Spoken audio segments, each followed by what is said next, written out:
যারা বেশি নামাজ পড়বে তারা বেশি জান্নাতে ঢুকবে নাকি? নামাজ পড়তে পড়তে যারা কপাল কাল করে ফেলছে এরা ঢুকবে না?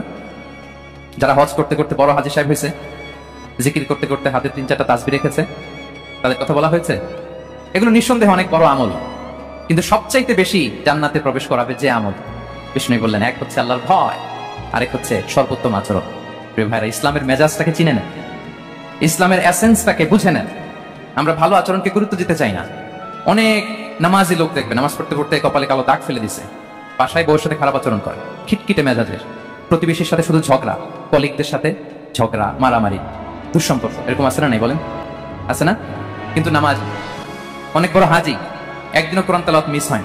তো এত ইবাদত করেও সে ইসলামের আসল এসেন্সটাকে ধরতে পারেন। বিষ্ণু বললেন সবচেয়ে বেশি জান্নাতে প্রবেশ করাবে যে দুটি আমল, একটি হচ্ছে তাকওয়াল্লাহ, আল্লাহর ভয়, আরেকটি হচ্ছে উত্তম আচরণ, সর্বোত্তম আচরণ। তো আমরা যেন উত্তম আচরণের অধিকারী হই, আমার স্ত্রীর সাথে যেন ভালো আচরণ করি, প্রতিবেশীর সাথে যেন ভালো আচরণ করি, ছেলে মেয়েদের সাথে যেন আমাদের অ্যাটিটিউডটা ভালো থাকে, আচরণটা ভালো থাকে, কলিগের সাথে যেন ভালো থাকে। বিশ্বনবীর আচরণ যেমন ছিল তেমন আচরণ যেন আমরা গড়ে তুলতে পারি। আওয়াজ করে পড়ুন আমিন। সুনানে আবু দাউদের এক বর্ণনা বিষ্ণু সাল্লাল্লাহু আলাইহি ওয়াসাল্লাম বলেন, খুব চমৎকার একটি হাদিস, আনা যাঈমান বিবাইতিন ফি রাবাদিল জান্নাতি লিমান তারাকাল মিরাআ ওয়া ইন কানা মুহিqqan। আমি ওই ব্যক্তিকে জান্নাতের আঙ্গিনায় একটা ঘরের গ্যারান্টি দেই যে ব্যক্তি তর্ক করার সময় নিজে হক এটা জেনেও সে তর্ক থামিয়ে দেয়। অনেক সময় হয় না, অনেকে পায়ে পাটা দিয়ে ঝগড়া করতে আসে, এরকম আছে না নাই?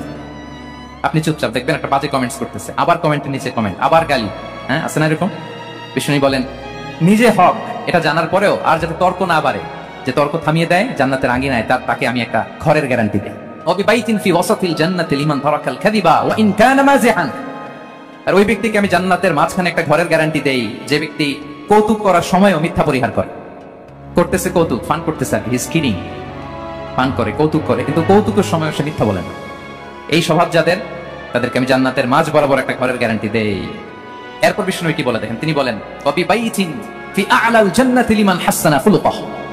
আর জান্নাতের একেবারে হাইস্ট পিক অফ প্যারাডাইস, জান্নাতের সর্বোচ্চ স্তরে আমি একটা ঘর বা একটা বাসভবনের গ্যারান্টি ওই ব্যক্তিকে দেই যে তার আচরণটা সুন্দর করেছে, যে সুন্দর আচরণের অধিকারী হয়েছে, তাকে জান্নাতের হাইস্ট পিকে আমি একটা বাসভবনের গ্যারান্টি দেই। তাহলে বলেন তো আমাদের আচরণটা সুন্দর করার দরকার আছে না নাই? এটা খুব ছোটখাটো একটা আমল, তাই না? কথা বলেন, মানে এটা কি ছোট আমল? দেখলে সালাম দিব, সুন্দরভাবে কথা বলবো, ভালো উইশ করবো, হ্যাঁ, হিংসা জিঘাংসা অহংকার থেকে মুক্ত থাকবো, খিটখিটে মেজাজের হব না, অলওয়েজ স্মাইলিং ফেস থাকবে আমার, হৃদ্যতাপূর্ণ আচরণ, এই কাজটা কি ছোট আমল? প্রিয় ভাইরা, বিষ্ণু ইসলাম সবার সাথে এরকম মাধুর্যতাপূর্ণ আচরণ করতেন, ছোট থেকে বড়, নারী থেকে পুরুষ, বন্ধু থেকে শত্রু, সবার সাথে সুন্দর আচরণ করতেন।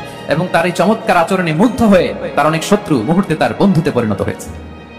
বিষ্ণু ইসলামের কাছে যখন কোনো শিশু নিয়ে আসা হতো, তিনি তাহনিক করতেন, হাদিসে এসেছে, সিরায় এসেছে। তাহনিক কি? খেজুর চিবিয়ে খেজুরের মিষ্টি রস লালা সহ বাচ্চার মুখে লাগিয়ে দিতেন। আলেমদের কাছে, অনেক আলেমদের কাছে আসে, আমার কাছে অনেকে এসেছে বাচ্চাদেরকে নিয়ে, তো আমরা এই সুন্নাহর উপর আমল হিসেবে খেজুর চিবিয়ে এর রসটা মুখে ঢুকিয়ে দিয়েছি। বারাকা, বিষ্ণু ইসলামের বারাকা নেওয়ার জন্য আসতো ছোট্ট বাচ্চাদেরকে নিয়ে। মদিনায় যখন সাহাবারা হিজরত করলেন মক্কা থেকে, মুসলিমদের ঘরে সন্তান সন্ততি নাই, বাচ্চা কাচ্চা হয় না, ইহুদিরা টিটকারি করে, এই তো মুসলমানদের সন্তান নাই।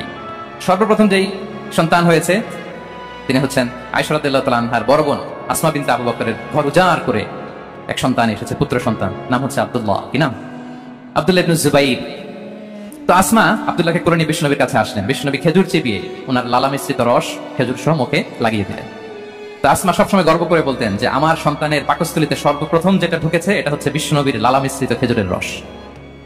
আল্লাহু আকবার।